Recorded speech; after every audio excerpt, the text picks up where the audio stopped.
media. And then also we used to have a website which lasted for a year. It was a really cheeky, ahead of its time, socio-political website called Daily Planet. And I think if we'd started Daily Planet 2 years ago, it would have done really, really well, actually. We started it too early. That's the problem. Thembalethu.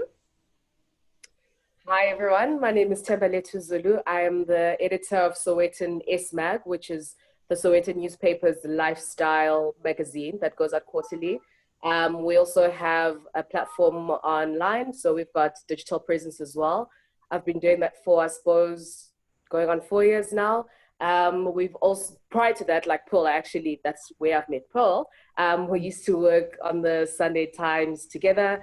At the Sunday Times, I've done news reporting. I was a columnist for the socials and weddings column. So I've done a little bit of stuff, but I've also just mostly done lifestyle. And yeah, that's where my interest is. So I'm very excited about today and some of what we have to unpack. Wonderful. Thank you for joining us, to everybody. So if you've just joined, my name is Ishay Govender. I'm here representing SAPOC at the table, and we are going to be looking at diversity and transformation in lifestyle media. Are we at a watershed moment? So first up, I think it's crucial that we acknowledge the very fragile state that we are in locally and globally with regard to the media, and the effect of the pandemic has been devastating. So one never wants to pontificate on singular issues when you know that the entire system is hanging by a thread. However, I don't think that's excuse enough for us to tiptoe over the issues of racism, over the lack of diversity, especially because this affects both the livelihoods and the mental well-being, as we will see as we go along, of Black professionals and the kind of stories that we tell.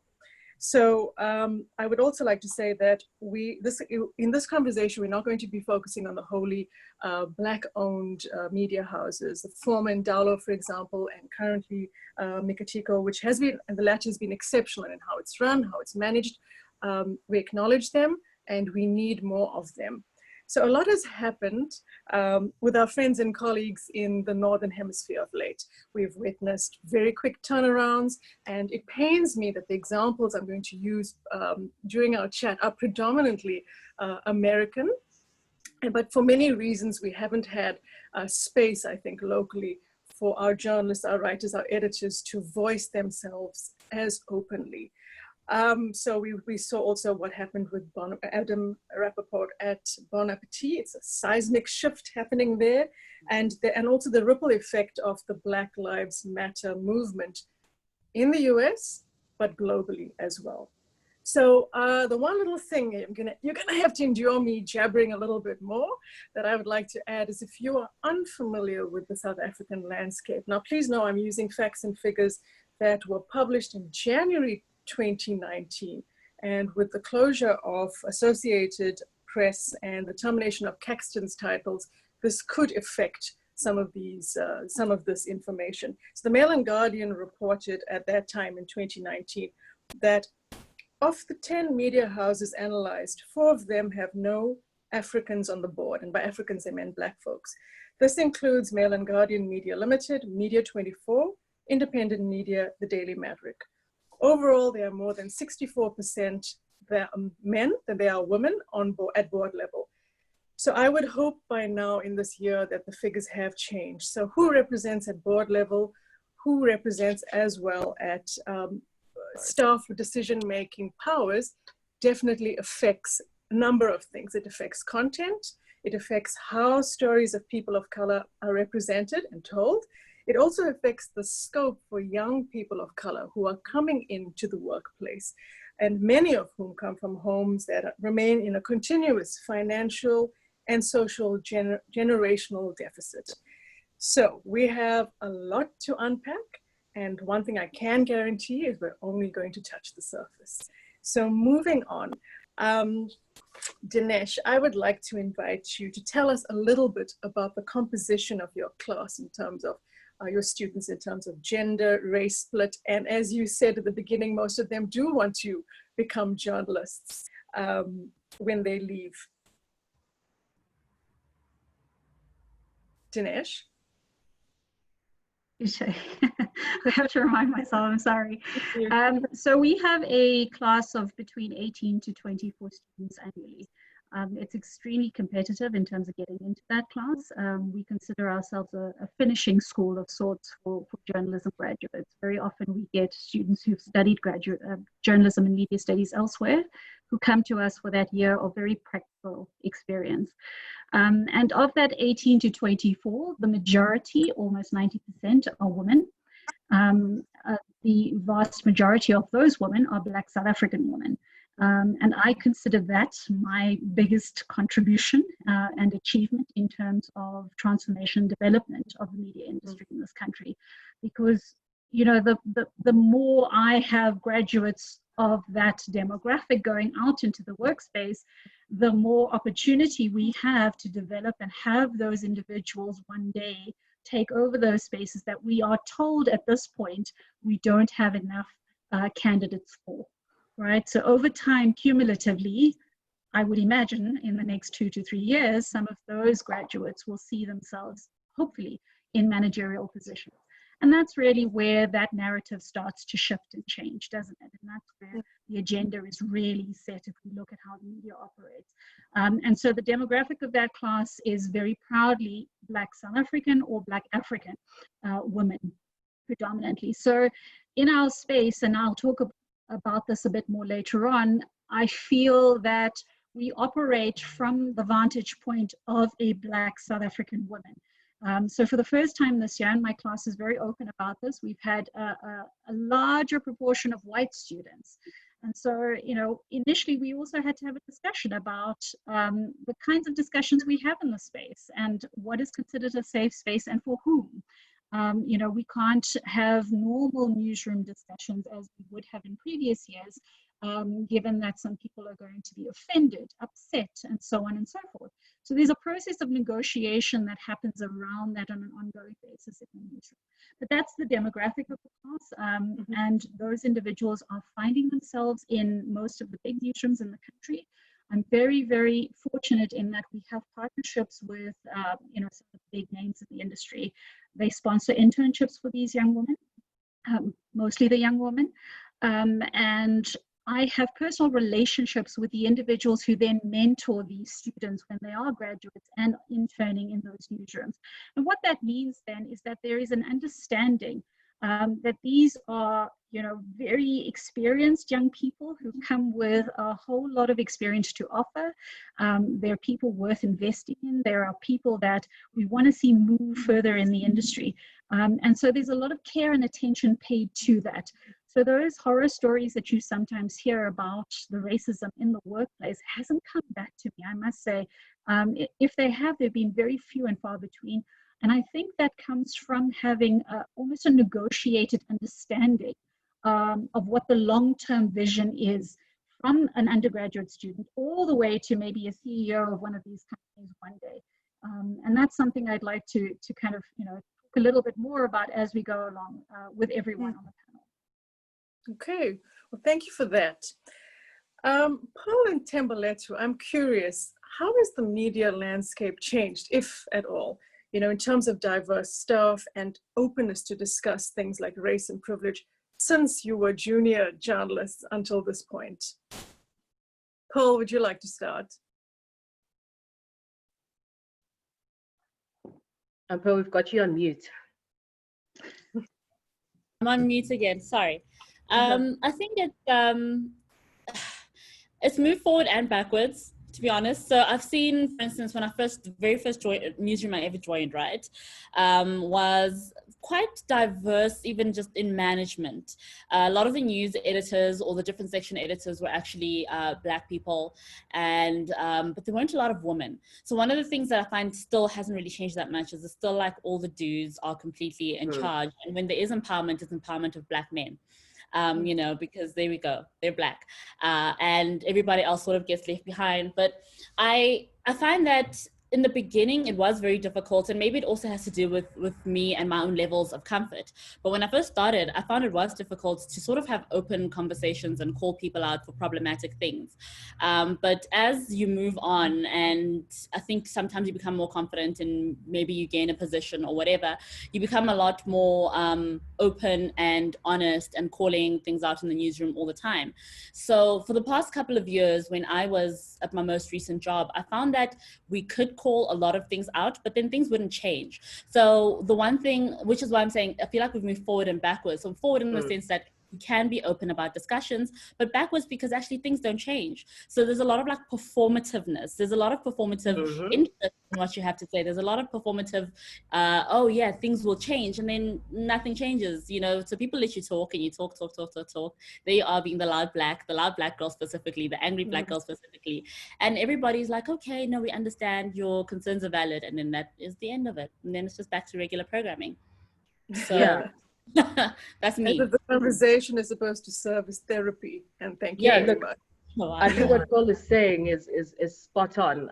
My career trajectory is a little bit different because I actually started out in healthcare, so I don't have as long as a history as what Paul does. But even in the past couple of years where I've worked in a newsroom, the changes haven't really been that, you know, physical changes haven't really been that stark. There's a lot of talk, but I think that probably mirrors what's happening in the world in general, where people are talking a lot more about, you know, people are more woke, as they say. So in the world, there's a better conversation happening anyway about issues. But the real crunch, where you actually get a change, where you are empowering women, where you're empowering Black women into positions that are pivotal, I can't say that I've seen that. Any changes that are made are almost window dressing changes, where people get to be, I mean, not to say being an editor is not a critical role, but that's kind of like as high as people are almost willing to take people of color. But when it comes to the real critical changes, which I feel are more managerial, I don't think we're really seeing changes in the way that we should be, considering the constitution of the country. Yes, so you know the stats that I quoted from that Mail and Guardian report was 64% of men are still in managerial board level positions. What they did find was the majority of people working in a newsroom overall, Black women, but they are, you know, they start going down the rungs. So, you know, we're looking at everyone from the cleaning staff and up. So, you know, sometimes when one looks at statistics, one has to look at them a little more critically, you know, to get to the true picture. So, you know, one of the things I know everybody's been speaking about has been how Bon Appetit, which is a legacy Condé Nast publication, fell in spectacular fashion. Now, I said to you at the beginning, if you're just joining us now, a little reminder, if you're not a panelist, please put your microphone on mute. So I said at the beginning that I wish I had South and Southern African examples to give to you as we continue this chat, but the facts are the facts, and they present this way and I don't. So, you know, this change of Bon Appetit was facilitated, first of all, by two writers of color and a presenter, Sola El-Walhi. And it seemed that they had nothing to lose. And so, you know, and everything to gain. It was a breathtaking coup. I think a lot of people were watching it live as well. But pivoting to us, Pearl, you had mentioned to me earlier, and I'm going to read this note. You said local publications, who is going to call them out? Unlike the US, where the media landscape is massive, diverse, here there are almost no jobs available. The landscape is tiny. People are mistreated, they're driven out. There's a whole lot of window dressing, which we've just been discussing. And if you're not a good Black, then good luck to you. Where can people go? What can they do? Will there be a revolution here? So now, I don't expect you all to have answers to this, but Pearl, would you like to weigh in? What do you think is going to happen or could happen? I'm not very hopeful. I hate to say it, simply because of the economic realities of, you know, the country, and also just the economic structures of the country racially, right? And we all know, like, well, apparently no, apparently we all don't know, but the truth is that we all still see and live the effects of apartheid every single day. So, you know, people are like, it's not about race, it's about class, which is actually really silly because the two are still the same thing in South Africa. Just because you've got like, say, 3 or 4 or 5 people of color in a neighborhood, it doesn't mean that now we've all achieved economic freedom. So a lot of people who are Black, who are people of color, they cannot afford to call out their bosses, even in a small way, in an interaction face to face. People don't feel comfortable doing that because there's so much intimidation. There's so many threats. People get fired like this. It's almost as though media workers have no rights. We don't even have unions. Like, guys, like when I was at my previous, you know, workplace, we tried to unionize for the whole 10 years that I was there, and it never ever happened. And the people who were in charge of the unions, excuse me, would then, you know, the ones who would fight with management, and then 3-4 months later, how they're out of jobs, you know, and we see that happen time and again. And I think because of that, there's so much fear that's been instilled in people, and it's a very understandable fear because we can see the reality facing us, especially now that the economy is even worse than it was before, right? People cannot like actually literally afford to call anybody out, and I don't think it's going to change anytime soon, to be honest with you. It's always those few and far in between voices of like the bad Blacks, you know, the me's and the Thembas, just in terms of people that I know who will do that, because I don't know sometimes what possesses me, but you know, for me it was always a fight of, okay, I can, and this is not from an economics perspective, right? It's just from I think from where I am in my career perspective, I can afford to call people out, and I can afford to sort of fight with management because I know that there's so many others who can't. There's so many, like, if I let them treat me badly and I'm an editor, what about like the young Black intern, you know what I mean? And you sort of want to fight all the time to try and change things within the structures that you're in. Oh, I think you've frozen on that side, but certainly on my side you have. Themba, could you take over?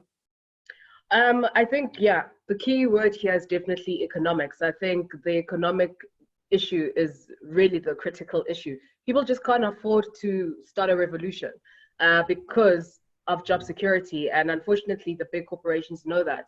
And so, like Pearl, unfortunately, for the immediate future, I'm not very hopeful because I've seen what happens when people do start to get vocal. And I mean, if we can even go and use an example, which I think is very pertinent to what we're talking about, with Gabrielle Union and what happened with her and America's Got Talent. So she's a wealthy woman, a wealthy Black woman, but even she couldn't survive the economic knock of, you know, the power struggle when it comes to big corporations.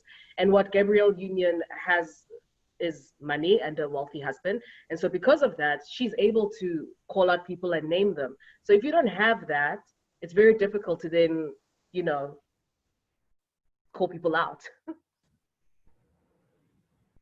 Yeah, I see we've lost Ishay. Yeah, we have. But maybe then I could just add on to that. And I think that's exactly right. And I wanted to say, as we were chatting or introducing ourselves, and Ishay should really be here for this, but you know, one of the things that's a little more complicated in this discussion is that I sit here as a Black South African woman of Indian extraction. And I think we have to have a little bit more of a nuanced debate about the kinds of access that looking like myself has given people who look like me versus Black South African women. Because that is a significant issue that I think we shy away from when we're talking about, we use the term person of color also. Our experiences are different, reactions are different, and the way in which we are allowed to progress is different. So that's just something I wanted to put on the table as we were introducing ourselves. Is she back? No, she isn't. She's trying to get back. Okay. But I think what you've raised is very important because we do kind of blanket it, you know, we say people of color, but there are definitely nuances like you raised in terms of what does an Indian woman get treated like compared to a colored woman, compared to a Black woman. And that is maybe something, I don't know, obviously Ishay would have to kind of direct that. I don't know how much of the time we have today we'll be able to dedicate it to that. But it is something that does need a discussion because even within the people of color bracket, we are still not treated the same. Yes. I apologize, guys. I got kicked out of the meeting somehow, and I'm back, so I missed the last couple of minutes of the discussion. But I also have my eye on the time, so I'm going to be moving forward. there. So on that note of what happened at Bon Appetit, I think if anything, and I'm sorry for them, I guess, because I know some of the people who are working in the background in quite significant positions. They are people of color. So clearly there's a desire to rebuild. But I think it also will serve as a great case study in years going forward. So I just want to quote something from Willie Blackmore in Study Hall. They've been, I mean, it was Rachel, I forget her surname, who did the initial report in Business Insider, but this is a really, really good summary of what happened. And he says, Bon Appetit is too valuable for Condé Nast not to try to fix, but whether they put a Band-Aid on the problem by publishing vague press releases and commissioning toothless diversity reports or attempt a deep restructuring will determine the future of the media company. Condé Nast has long been invested in maintaining the cult of the celebrity editor and exploiting the work of underpaid, lower-rung employees. Selling elitism has been its business model, but when those lower-rung employees hold more sway online than the magazine titles do, the model doesn't work anymore. The Rappaport era is over. For the staff, it's just the beginning. So, you know, we were speaking about not being in an economic position to make the change. And I have a feeling a lot of that's happening in the US. The people who have instigated and fueled this are not necessarily in a financial position to do it, but I think it's also the political climate there, social and political climate at this moment in time that has had people question, what am I living for, you know? Okay, so the presence of people of color in numbers at certain publications is not an indication of a transformed and anti-racist place of work if those numbers are also not present in management level. This is what we have been saying. So I'd like to hear a little more about microaggressions in the workplace and how these can play out. Thembalethu. Gosh, where does one start when it comes to microaggressions and how they can play out? I mean, they can start at a very basic level where it's peer-to-peer, and it can go right up to, you know, kind of structural and organizational microaggressions that affect the what's what I'm looking for, the joy of the company, I guess. I can't find the word I'm looking for. So microaggressions is definitely something that I'm happy has, you know, that the term has come to the fore as much as what it has, because I think as Black people, we've always encountered certain things, but we didn't know what they were called or what they were. So for me, it's exciting that we now have this word that everyone is using, that we're able to now pinpoint and say, actually, hold on, that is not cool. In terms of what the actual microaggressions are, that's the other thing about microaggressions. They're so insidious in many ways that they're almost difficult to point out. So I can't even sit here and say X, Y, Z. They just, when they happen, you just know that that's happening. And that is what makes them so dangerous. And that's why it is so important for us to then call them out.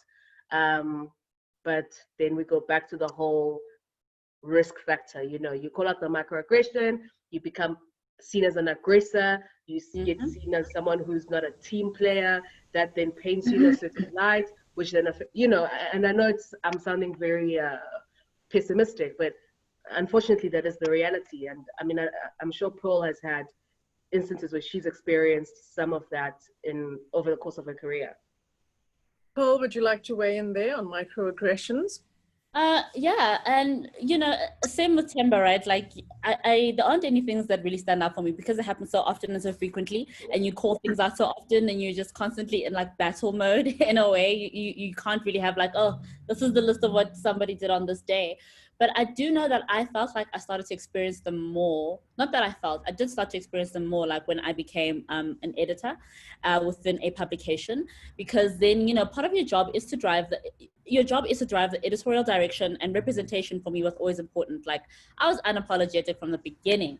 Like, I was like, okay, listen, I know that all the other spaces, like when it comes to poverty, crime, violence, sexual violence, etc., the faces are all Black in terms of media representation. But when it comes to the nice things, lifestyle, fun, you know, beautiful great things that make people money, we're not featured in that space in a positive way. And I was like, I want this to be a space where you can see people that look like me and that look like you who are in our pages, because it's not like Black people and brown people are not doing amazing, interesting things. We're designers too. We do decor, you know what I mean? We have fashion labels, we put together plants. Why can't we also be in the lifestyle space?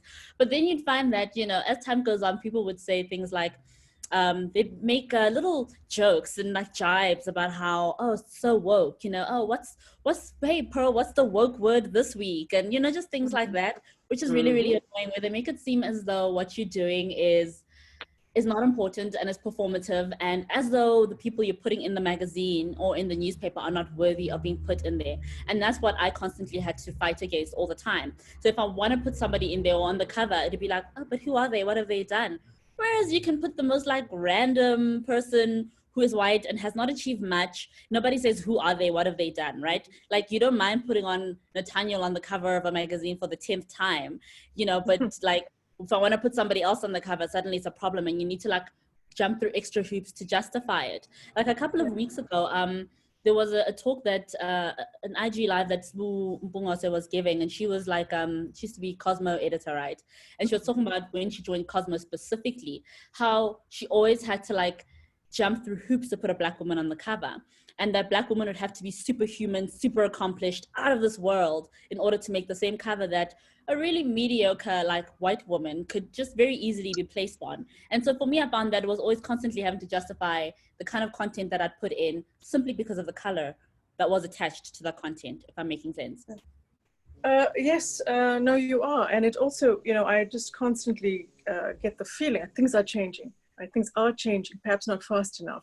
That it's if there are Black folks, brown folks who are, you know, successful in a particular arena, then their names and voices are used repeatedly, and it's almost as if, oh, but look, we've covered that already. We've got the Black person covered, because, you know, and it's the same people over and over. And I frequently get asked by editors and by people with who I assume have a lot of power. Well, to me, they have a lot of power for information, for inside information and for contacts. And I do it with pleasure. I mean, part of what we do at SAPOC at the table is to create networks and to, you know, freely share information.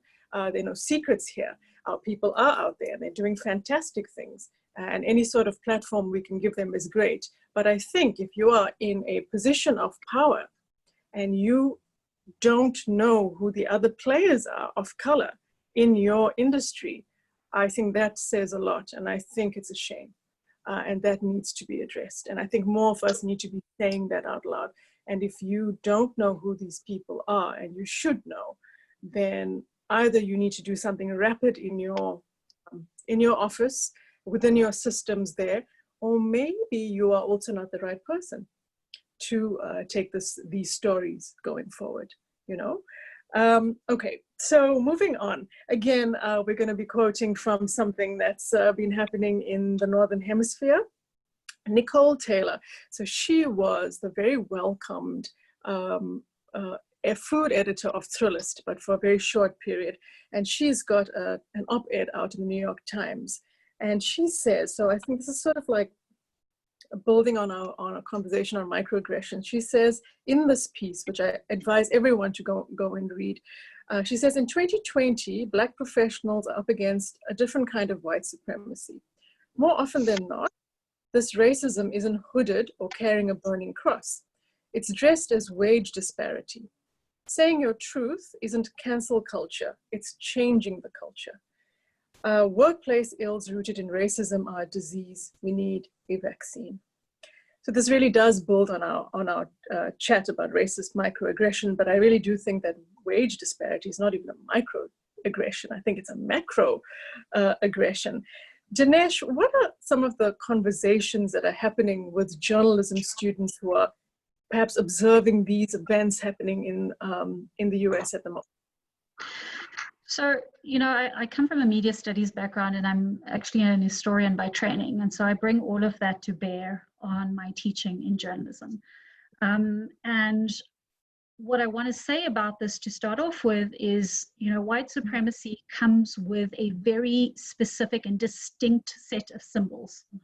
And many people around us don't identify with those symbols and do not therefore see themselves as part of the problem. Why we're suddenly having discussions or heightened discussions in the US about representation, about making sure that we are representing diversity, is because we're moving in towards a space of a more visual culture in the media. It is very hard to hide a lack of diversity with words. When you look on Facebook, when you look on Twitter, when you're looking on websites, you're looking at visual representations of what's happening in the world. And so it's very hard to disguise what's happening at higher management level. Let's look at the recent example of Media 24's Book Awards, for example. When it's visually in your face, those names cannot hide any longer. So we are having those discussions head on in our newsroom. It happens every day. We have active WhatsApp groups. I've got WhatsApp groups for the last 5 years of my graduates that have those discussions. We tackle them, we engage with them. But again, those are discussions, and discussions are not change. They're not real change. We're having them every day in our workspaces where, we have genuine discussions with colleagues. We feel like people understand. But power is not going to shift with a discussion alone, unfortunately, and history has taught us that. But power shifts in other ways, and we're seeing that in the US now. And again, I think, like Pearl, I'm a little bit more despondent and not as optimistic about South Africa in that way, because I think that the economic power, for example, that rests in certain places is not about to change with just discussions on Twitter. That's the sad reality of it. This Twitter revolution that we may have seen in other countries is not going to happen in this country. Yes, and these issues are so complicated and fraught, which is why I think we need to constantly make space for them, and for those who perhaps find the conversations uncomfortable or difficult. I think these are the people, particularly if they have power, who need to make extra space to have these conversations and to embrace them as we go forward. So, and Ishay, can I just quickly add to that, in that those of us who are willing, for example, the people that are sitting on this panel and the people who have joined us, and those of us who are able to articulate our ideas and views on this, carry an enormous burden. We do carry a responsibility, though, along with that. It makes us unpopular. It makes us that person in the office. But at the end of the day, for me, what's important is my consistency with this. That this project may take me 20 to 30 years, but that's okay. I may not be well liked along the way, but it's not about having friends. It's about changing something, and that's important to me. Yeah, that's a really important thing to state. If I can just jump in for a little bit here, I think one of the biggest challenges that we have when it comes to media is actually not even at the point where you enter the media landscape as a journalist. I think it's actually people of color and Black people understanding, one, the importance of media, and two, the power that having a media, I suppose, stronghold wields. And I think that's why we are struggling to see real changes happening in the media landscape, because the power actually doesn't lie in what we see. It's not in this, it's actually long before. It's in the real spend, the real, kind of who's the person pulling the strings in the background. And whilst we don't have powerful Black people economically valuing media as a space that will then trickle down to the rest of the changes when it comes to Black lives, I think we're really going to be stuck in many ways, because it shouldn't be taking us 30 years, not with the numbers that we see from a demographic point of view. So Dinesh shouldn't be worried about 30 years, maybe there'll be a change. But I don't think we will see a change in the absence of fighting the real structural problems. And I don't think that those lie on the news floor or even at the board level of media houses necessarily. In our case, particularly in South Africa, the challenges that we face from the socio-economic challenges are just, they permeate every level of society, and they definitely speaks greatly for the majority of people and the living conditions that they have. And often, I do feel a sense of dejection in the sense that our colleagues, and good for them, in the US, who are affecting change are a minority. A minority who are backed by white allies as well, who are walking this walk with them. If you look at the composition of the Black Lives Matters protests, you know, in certain areas, sure, it's going to be, you know, a lot more black and brown people. But if you look at them in their entirety, there are white folks standing there with black folks. Not to say that this is a fight we should just have by ourselves, but it makes such a difference when the people who represent the population are there to stand up for the ideal, you know, and to see it to its end goal. So I want to speak a little bit about objectivity. And again, I'm going to quote this Pulitzer Prize winning reporter. All of them seem to come out with op-eds on the 23rd of June in the New York Times. So this is from Wesley Lowry. And he says, a reckoning over objectivity led by Black journalists. And I love I think it's the deck. What's different in this moment is that editors of our country's most esteemed outlets no longer hold a monopoly on publishing power, which I think is really interesting. And if you don't mind, I'm just going to read this little paragraph here. For years, I've been amongst a chorus of mainstream journalists who have called for our industry to abandon the appearance of objectivity as the aspirational journalistic standard, and for reporters instead to focus on being fair and telling the truth as best as one can, based on the given context and the available facts. Those of us advancing this argument know that a fairness and truth focus will have different, healthy interpretations. We also know that neutral, objective journalism is constructed atop a pyramid of subjective decision-making, which stories to cover, how intensely to cover those stories, which sources to seek out and include, which pieces of information are highlighted, which are downplayed. So no journalistic process is objective, he says, and no individual journalist is objective because no human being is. So my question with all of this, is it possible to advocate for social justice in the lifestyle space or any media space and remain objective? Dinesh?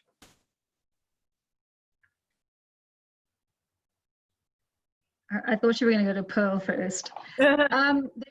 Look, I mean, the blunt answer from my side is that for me, objectivity is not a thing. It's we are social creatures. We are raised in certain circumstances. We have ideologies, objectives, values that are different from each other. And so it's a very flawed concept in essence. In the media and in news media particularly, we subscribe to balance, to fairness, to telling stories truthfully. And if you're asking, I mean, yeah, it's a little bit strange for me to talk about it because from a student newsroom, we always have a social activism aspect, a framework within which we work. And it's easier for us because we have student journalists who are students. And with their lives as students come particular issues that they see through a particular lens, which is very difficult to detach from what they're writing about. And so their agenda is set on the basis of their experiences as students. Some of you may know, during Feast Must Fall, for example, our newsroom had three options. You could write as a journalist and you could write as a student journalist from within that community. You could protest, in which case, you're one part of the newsroom that knew that you were writing and the other part that was protesting had to understand that. Because we could not turn to each other as a team in the same way. And then the third option was to not do any. And they were and I can give you, I think you'll understand which groups chose what. But in essence, those were the options given to that space. That's not something that would happen in any other newsroom. And that for me is taking a social justice kind of lens through which we operate in our newsroom. So yes, the answer is, I think it's possible. I think our media is changing and shifting, and I think these are the discussions that are going to become critical to how we negotiate our relationship with our audiences in order to make our media more valuable to audiences and to make people believe in us once again. Paul, would you like to weigh in here as well? Yeah, I agree completely. It is possible, and I think it has been happening for a little while. And it doesn't also always have to be like super obvious where it's like you're beating people over the head with it, although that's also a method I really like, where you're being super obvious and unapologetic about, you know, this is what we're advocating for or representing. But it's also in the voices that you quote. It's in, you know, like when you talk to experts, for instance, it's always the same 3-4 experts about design, the same person telling you about trends. There are other people out there who are Black, who are people of color, who do know about trends, who also are quotable. And it's about amplifying those voices, amplifying queer voices in articles, and, you know, also the angles that you use to cover certain stories. And if you have nuance and you have sensitivity, that is important, because that does completely, like, that does change the lens. It just does change the way that things are presented. You know, as opposed to, for instance, I'll think about, okay, you know, there's that new Netflix movie, for instance, a South African Netflix movie, where to them sangomas and witch doctors are the same thing, where witchcraft and ancestors are the same thing, right? Like that lack of nuance, that lack of sensitivity and understanding is a problem, right? But if it's a story, for instance, that we can tell in a newspaper, where you actually do show that there's a difference in challenging, that we need to challenge the way that people think and the way that they've been misinformed and miseducated about certain things. Like, you know, the word muti has such a negative connotation all the time when they use it in the newspapers, always muti murder, muti murder, muti murder. And it's like, actually, guys, you know, if we were to do it properly, we would actually show that there's a positive side to it too, as opposed to just showing this one negative lens, because it's being viewed from this lens that doesn't either understand or seek to understand, like, the nuance and the sensitivity and the truth behind things. I don't know if I'm making sense, but for me, that's what the most important thing is. It's about, once again, who is telling those stories, right? Yeah. And if we're not given the space to tell those stories, if we're not given the space to be news editors or whatever, then it will continue where the stories are still being told in a disparaging, stereotypical, disrespectful and racist way, to be honest, right? So if you allow somebody to tell a story from a lens that they understand and that challenges the lens of the people within that newsroom, then that can also just challenge the lenses of everybody else around you, and it'll be better representation for readers, and then media will be a bit more trusted, because at this point, you know, it's easy for people to just say Stratcom and move on, because that's generally how we present ourselves also, as like agents of white supremacy and white imperialism. Yeah. So shifting narrative, I think. Okay. So I want to ask this. So there's a lot of it's quite an obligation that we place on people of color. I use the term broadly now, in the newsroom, right? So of course, you know, we've had these instances where adverts have gone out that were clearly offensive and had, you know, tone deaf. And we're like, if there were people of color on this board, and then we look further and we're like, they were actually people of color here, but then they didn't have a say. Either that, or they are towing the line and playing the game, or maybe in, you know, over the many years have become blind to these things. So my question is, if people of color are sitting here in your media room, in these offices, there's an obligation that they stay woke. There's an obligation that they stay awake as well. Thembalethu, would you like to comment on that? Yeah, sure. There's an obligation to stay woke and voice your opinion, but the real question here is, will the powers that be listen? And that's where you'll find the critical difference is. So someone could be in the room and say, guys, I don't know about XYZ. And then either you become viewed as, oh, well, Pearl's always difficult, right? And then your opinion gets discarded. Or you are just not the last person to sign off on something. So you might raise an issue, but you are not the final sign-off. And so whoever then is the final power, they might go with another decision. Let's say if it was a cover, for example. If I was to say, oh, well, XYZ is problematic, if I have someone who is above me and is the final say on what that cover is, what can we do? It's not to say that I wasn't woke, I didn't voice my opinion. It's just, again, structural. And sometimes we do have structural limitations despite voicing out our concerns. So I know we don't have time to discuss this here, but because I have these similar conversations regularly, and I have for many years, I know the impact it has on the mental health of people working in media and other spaces where decisions like this are made. You know, for example, a feather headdress, you know, the Native American headdress being used, which is something that I think, you know, no one should really do. It's definitely cultural appropriation, and it's very insensitive. But you know, I've seen the impact on mental health, where people's opinions are not, where you just constantly, you just become exhausted, you know. And I think it's actually important for the public to know a little bit about this, because there seems to be a very simple solution. Well, why are there no people of color there? And maybe they are, but maybe they don't know, you know, what actually goes into it. But maybe even more than this, the editors and the people with power should be doing a lot more to try to understand, and should be trying to make sure, particularly in 2020, that the covers, that the content is respectful. I find it very hard to understand why that would not be a priority. But moving on now. So I know that we said that given the climate, it's probably not possible to fight the fight in the same way that our colleagues in America are doing. Maybe we do need our own, you know, political, something to happen in the political sphere for us to also be motivated to move in that way. But I do want to read one thing that Nicole Taylor said, the one who was, I mean, everyone was so excited. Everyone I knew was so excited when she was appointed the food editor at Thrillist. And she says in her piece, and I know we've quoted her before in this chat, I was laid off via Google Meet at the height of the pandemic. It was a cold, fast, and heartless goodbye. Frankly, I was set free. My employer was offering a severance package only if I signed an agreement that would limit my ability to talk about my employment. Within seconds of that virtual layoff, I knew that the only way Black women like myself can begin to heal and reclaim our power at organizations where we have encountered gaslighting and emotional trauma is to refuse corporate muzzling. And she didn't. So she didn't take the severance pay, and she retained her right to speak out about what happened.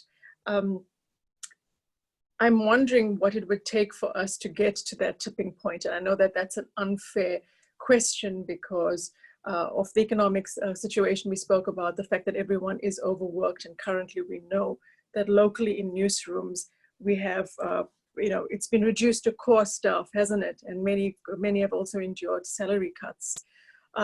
Dinesh, what do you think? I know I'm going to say something controversial, but in those kind of elevating of Black men in South Africa, we need allies, particularly Black women. I think what's happened is that there is this, I mean, I was reading this morning, I don't know if anyone followed, but the rape culture threats that were made against Polly van Wyk. And some of you would have seen the threads where, you know, a so-called lawyer had made threats or had tweeted something, and we had Black men coming to his defense saying, actually, there's none of that and whatnot in a country that is heavily steeped in gender-based violence. I think one of the things we need to do is have almost a social contract amongst Black men and women, such that we know that particularly the women who experience this, I believe, far more significantly than Black men do. And when Black men speak out, it's addressed in a different manner, particularly because you're dealing with men at higher levels of management. And I think that if we have that kind of social contract where there's mass support amongst people and a contract to drive this project forward, until we reach that point, we're on our own. You know, we're lone voices in all of this, and it's never going to coalesce to a point where it's going to tip. And maybe time will do that. I don't know. You know, I'm getting increasing. I'm in my mid-40s. I'm getting increasingly, disheartened and wanting to walk away, which is invariably what happens, isn't it? Is that we get pushed out, or we walk away and we give up, because it is that mental health impact over time that just erodes your confidence in yourself. It erodes who you are. It erodes your confidence in this project, this value that you've held so close to for so long. But yes, I want to say to you, I completely empathize. And one would think that, in lifestyle media, where, oh, you're not covering the hard hitting, you're not in the front line, the war zones, but, it impacts all the way through. And Pearl, would you like to add something there? Well, The when you tipping ask, point. so yeah, when you asked the question initially, Dinesh actually said something that was my answer, which is what it takes people leaving. That's all it takes. Like, unfortunately, that's the only time people do feel comfortable enough to be open about their experiences, to challenge, a bit more, because it is a toxic environment. It does weigh you down. There's so much gaslighting, and we love to talk about gaslighting in many other kind of workplaces, and we acknowledge that, like, there's certain corporate spaces, and we never really, I think, in public conversations talk about media as a corporate space, but it really is. It's as brutal, it's as difficult to navigate, and it really, like, we watch it happen over the years. So many Black women specifically, I have watched just like leave newsrooms and just leave, because you get gaslit to the point where you feel like you're nothing, and then you start to think that everything you're saying is all in your head, where they just convince you everything is all in your head. And I also, at some stages, I found myself also where I was like, I felt like, okay, maybe there's something wrong with me. And my previous job, what helped was Themba, actually, and we did this with each other a lot. We would go to each other first, and I'd be like, friend, do you think that I am overreacting because ABCD happened? And we're lucky to have that sounding board where somebody's like, girl, what? No, that is madness, right? But then when there's nobody else left, and then when everybody leaves, like, you can't be the only soldier fighting a war. And I mean, it'd be great if I felt like Black men could be our allies. And I have been lucky to have a few who actually were allies, but mostly speaking, they generally aren't. Hey, it's what they say. What Black men just want to be the white people of Black people. They don't want equality. They want to be in charge. Generally speaking, I'd love for them to be allies, but I'm not that hopeful at this point. Just from my own experiences, just people just bounce. So I want to also just thank everyone listening here, because I understand that these conversations, if you haven't heard this before, if you are unfamiliar, I mean, chances are many of you are familiar, but if you're unfamiliar, this may sound like, what is going on? Is it war in the newsrooms? And these people are writing about, we're writing about food and travel and skincare. But, there's so much more. And I really would like to invite the public to participate a lot more in these conversations, to know who it is that brings you your stories and what is really going on. If anyone would like to, and I know that this chat went quite silent, which I find very interesting compared to all the previous panels that we've had, but if anyone would like to add anything, please do. We're going to look at a very last, so I understand we've come to a bit of a somber note here, but if one had to dream, what would a diverse and inclusive media space look like? I would like all of you to just weigh in there.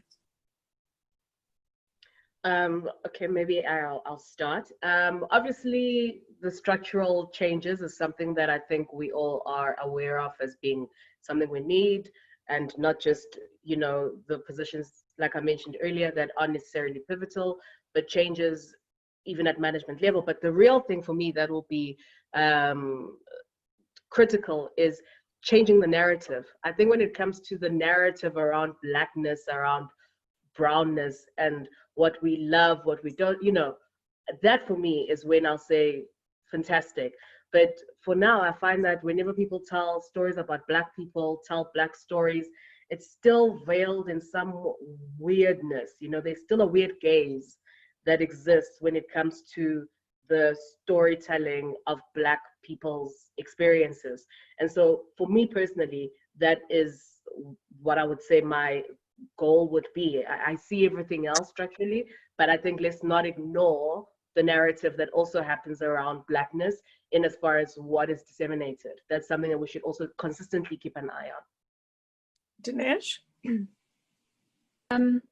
So I completely agree. I think the narrative is critical. And when I was thinking about this earlier, I thought you know, when we think of what is white culture, as it were, if we had to use that, whatever it means, we think in a very nuanced way. So we have a sense of what Italian food is. We have a sense of what Nordic architecture is like. We have a sense of Austrian, I don't know, song and dance or dress or whatever it is. But we also, and I think this is something that we need to shift with Black Lives Matters, for example, is getting us to reflect nuance in the Black story, in that there's not a single story, right? We have all sorts of cultural influences in our very own little country on this continent alone. We have, you know, numerous influences on our food, our culture, our outlook, the way we dress, the way we think, the way we do weddings, rituals, funerals, for example. And none of that's reflected in our media. All of it is just Black culture or Black society. This is what a Black experience is like, and that's not true. Until we get to that point where that nuance is reflected, I wouldn't say that we've reached a point of diversity in our media. Thank you. And Paul? Yeah, you know, to add on to what was said, which is excellent, it's also just actually allowing people to use their voices and not performing that we're listening to people, not performing an openness in terms of, okay, we're open to suggestions, we're open to being corrected. If we actually let people have their voices and just like increase the kinds of voices that are featured, for me, then I think it would be reaching some sort of promised land, you know, where it's not just exactly this, where you just put in the one Black person, or you have your Black editor and the whole team is white. Like, that doesn't help anyone. You know, if you just amplify the voices that are in this country, because our media landscape from behind the scenes and front of scenes and what we see isn't reflective of the country that we live in, right? Where it's like we are not the minority, but it's as though we are the minority when you look at especially the lifestyle pages. So if we actually amplify those voices and actually give us a space to say what we want to say and just to give the experiences, that would be great. Yeah, I struggle with that greatly, actually. The fact that, you know, as a majority, we have not, you know, done the work. And certainly if people have been trying to do the work, because I want to acknowledge that I know that sometimes in the system, there are lots of people trying to do the work. And it will be, as Dinesh predicted, the 30-year thing. I often say that to people in SAPOC.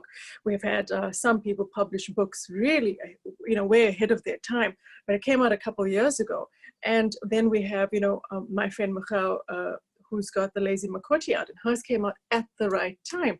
And, you know, she's very clever and the content is great, but there were books just before that as well, in a similar vein, but it was the timing that was wrong. So what am I saying? We can't afford to give up, is how I feel. And the change may not even come during our tenure. It may not come in this time, but it will come. And I think, if anything, that's the impetus that keeps us moving at SAPOC at the table, and that I try to use to encourage people who are feeling disillusioned, you know, within our membership. So I want to say thank you so much to all of you for being brave and for lending your time. I hope that this is a start in a series of conversation about issues in the media. I would love to welcome any of you to come and join me again for a panel. And to those listening, please visit us, sapoctable.com, and have a great afternoon. Keep fighting the good fight. Bye. Thanks, Ishay. Thank you so much. Cheers. Bye. Bye.